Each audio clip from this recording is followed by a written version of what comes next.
Hey everyone, Logan here, or the Gaming Pastor, and I have been playing a lot of Elden Ring, and I know many of you have as well, or rather, Elden Ring has been playing me, but I've been having a blast with it like many of you are. I know so many gamers are playing and enjoying this game.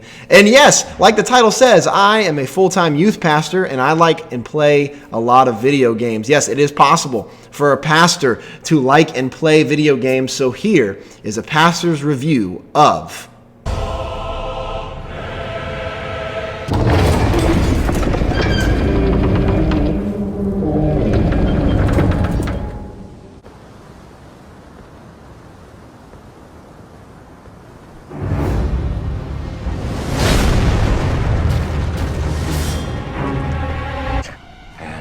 Here we go.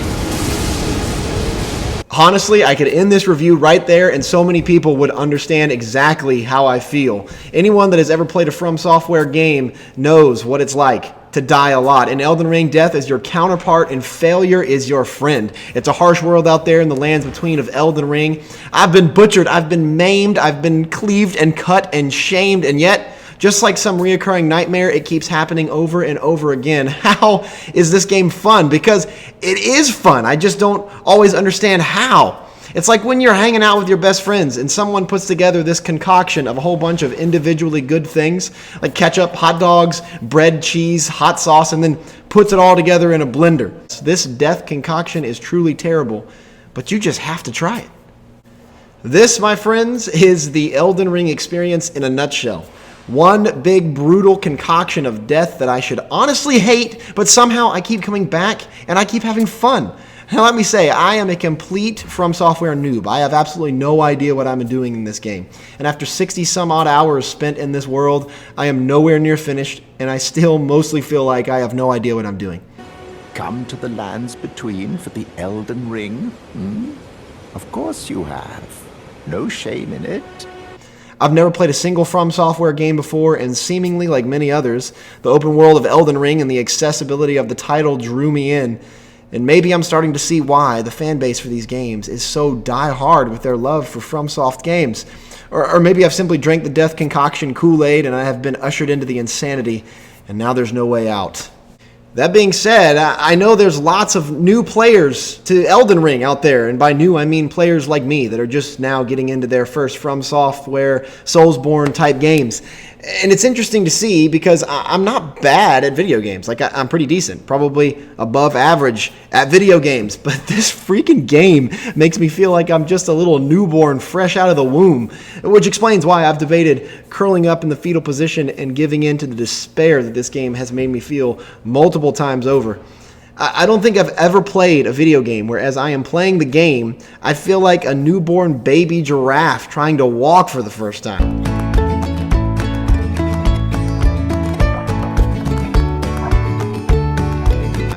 60 hours into the game, I'm finally starting to feel a little more secure in my skills and abilities, but even still, the game will almost let me get confident, and then just when I'm feeling Nina Simone good, the game tears me down again and my knees get all wobbly. But that's okay. A lot of the fun I'm having with this game is simply the discovery of it all. I suppose most games have become predictable at this point. I'm constantly being surprised by Elden Ring. I'm constantly venturing into the unknown. The surprises are constant and endless, and it is addicting and awesome. Now, there are certainly some things that are frustrating. I mean, it's a From Software game. Frustration is synonymous with Elden Ring, just like diarrhea is synonymous with eating Taco Bell. It's gonna happen, but any of the frustrations this game brings forward, it makes up in delicious discovery, unflinching freedom, jaw-dropping boss battles, and a wonderful world design. For new players like me, there is most definitely a learning curve, and frustration will abound at first, but I cannot stress this enough. Don't give up. Never has it been more rewarding to persevere in a video game, at least for me personally. And I'll be honest, I was not sure about this game for the first 10 to 15 hours I played it. Don't get me wrong, I was having fun. I just didn't know if I loved it. I didn't know if I was going to stick with it. Ouch! Don't stop now, friend. Slowly, everything just started to make more sense. And as I learned how to play this game, it just became immensely more enjoyable. So I have a few tips for newcomers to this type of game. Number one, drop your gamer pride. Be okay with leaving a difficult area or boss and coming back later. That boss is still going to be there for you to kill later. And if you've just been dying over and over again and you're not really making any progress, leave and come back. It's an open world. There are hundreds and thousands of things more to discover as you go out there and find another easier boss to kill, or just explore an area and find new weapons and level up. Leave and come back. Don't let that pride kill you. Number two, change your tactics. I tell you the truth, I'm a little confused by your tactics. Tactics? Yeah, I'm gonna keep acting tough until I figure it out. If you've been trying to kill the same boss for 2 hours, either see number one or simply change up your tactics. If your enemy is really fast, it might be better to use a sturdy shield to block those attacks and follow up with a quick swinging sword, instead of trying to dodge that 50-piece chicken McNugget he's given you. If your enemy is slower than a slug,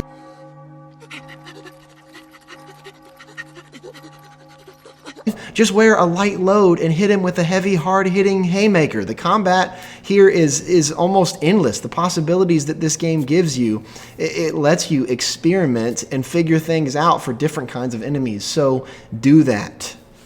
Number three, stick with a build. Figure out a character build and stick with it. Don't get too stressed about your character choice at first. Most of the characters can play really however you spec them. But once you start leveling up, figure out where you want to specifically dump those runes, because just evenly stacking all ability points is not the way to go. Focus on 3 or 4, maybe 5 attribute points and how they fit with your build, and become efficient at those things. Number 4, embrace failure. Those that succeed in life are often the greatest failures. Failure is not something that should be shunned. Failure is something that should be embraced. If you're not failing regularly in life, then simply put, you're just not trying hard enough. If we do not put ourselves in positions to fail, then we are not putting ourselves in positions to grow. If you want to enjoy this game, if you want to get the most out of this game, if you want to get good, then shift your perspective and stop viewing failure as a setback, but as an opportunity. The same is true in life. If you want to enjoy life, if you want to get the most out of life, if you want to become successful at whatever it is that you do, then become proficient at failing well. The most successful people in the world are great failures before they are ever great at being successful. If your goal is to never fail, then without realizing it, you are setting yourself up to never grow, and we all need growth. We all must be continuously getting better, because none of us have got it all figured out. The second I believe that I have arrived is the second I am no longer growing, and when I am no longer growing, I have become complacent, and complacency is the enemy of growth. Complacency and the belief that we no longer need to become better is the only true failure. So don't let Elden Ring discourage you. Don't let those enemies best you. The only time you have been bested is when you choose to get angry and give up. Don't let them win. Rise to the occasion. To stand before the Elden Ring and become the Elden Lord. So, what's good in Elden Ring? Well, the graphics are great, not just in the way it looks graphically, but the environments, the landscapes, the vistas, enemy designs, colors, the incredible draw distance, and steady frame rates. All of that makes for one of the most beautiful looking video games I have ever played. And I've played lots of video games. The combat is responsive almost all the time, apart from occasionally getting hit by an attack that was clearly dodged, or my attacks missing when they seem like they should have hit. The variety in which you can take down your adversaries is astonishing. From blades to clubs, staffs, daggers, bows, to magic traps, bombs, powers, and summons, you will never get bored of combat, because there's just so many available options, and experimentation is necessary and a blast.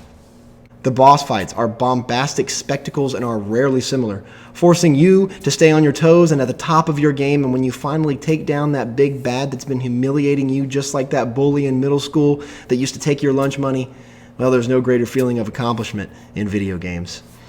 The exploration is rewarding at every turn. Even if you don't find some kind of new item, armor, or weapon, you find a quirky new character, or a beautiful tower, or a wonderfully realized church, a giant pope turtle. I welcome you to the Church of Vows. Simply moving about the world is the most enjoyable exploration I've experienced in a game akin to Skyrim or Fallout. It's just so much fun to explore every nook and cranny of this game. Finally, no glitches, which is insane. Like, in this day and age of video games where it's just almost like every game is released half finished or completely broken,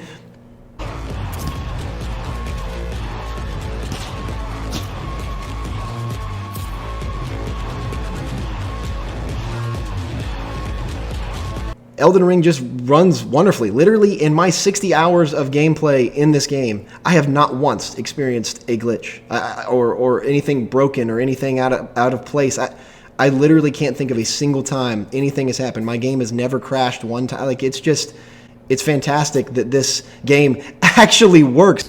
All of this just works. It's not, I'm not kidding. Which is something that gamers should stop being okay with, games coming out and not working. This is not one of those. Elden Ring is just optimized wonderfully and works all the time. It just works. So what's bad in Elden Ring? Well, not much, really. Just minor complaints that don't really take away from the experience at all. There's a story hidden within this game, but it's not anything like Mass Effect or The Last of Us. So if you want a story-driven game, this ain't it. But if you're looking to Elden Ring for a captivating story, then you're barking up the wrong Erd tree. Some mechanics like cooperative play and quest design is intentionally cumbersome and confusing, especially for new players, and yes, that is annoying. But other than that, I would simply be reaching for something bad to nitpick. So I'm going to rate my games, this game, in my reviews, not on a number scale, because that's, to me, is tired and just not helpful. My ratings will go like this. Is the game a masterpiece? That means it's quite simply one of the greatest games I've ever played. It's not perfect, but it is a genre-defining and industry-defining video game, and it's the best of the best in basically every way. Is it a fantastic game? Meaning it's not quite in the upper echelon of greatest games ever made, but it is above most other video games. Is the game good? It's not going to win any Game of the Year awards or be on anyone's GOAT lists, but it's a good experience mostly all around. Is the game decent? It's not a bad game by any means, but it's a little rough around the edges. It's got some good qualities, but it could have been so much better. Is the game mediocre? It's just bland at nearly every turn. There are some things that a selected group of gamers may enjoy and find fun, but it mostly missed the mark. Is the game bad? It's just a bad game, plain and simple. I wouldn't recommend this kind of game to anyone, so stay away. So with those ratings, where does Elden Ring land? Elden Ring is a masterpiece. Yes, I said it. This is quite simply one of the funnest, most exhilarating, beautiful, well-crafted, polished, sprawling, greatest video games I have ever played. Time will tell where it will stand on a GOAT list, but I simply cannot give it any less than a masterpiece. And it's okay if you don't think it's quite a masterpiece, but I do, and I'm sticking to it. No doubt this game is at least a Game of the Year contender already for 2022. And lastly, before I go, I hope you enjoyed this review, but I want to say, even though I am a full-time pastor, I don't care what you believe. Like, you can come here and enjoy hanging out, talking about video games, no matter what you believe or what you think or where you stand status-wise in the world or what sexuality you claim. I don't care. I just love people. And I do. I love Jesus, and I love people. But it's okay if you don't love Jesus. That does not change how I feel about you. And so I just want any community of people that come here to know that even though I am a pastor, you don't have to believe anything that I believe, and I don't have to believe the same things that you believe. We can come together and talk about video games and hang out. I believe Jesus was far more inclusive than he ever was exclusive. So too will be how I live. So anyone is welcome, and I love you all. I hope that that is your perspective in life too, even if you're not a Christian, even if you're not religious at all. I hope that we are all loving one another at all turns. Once again, I love you all. It's been fun. I'll see you later.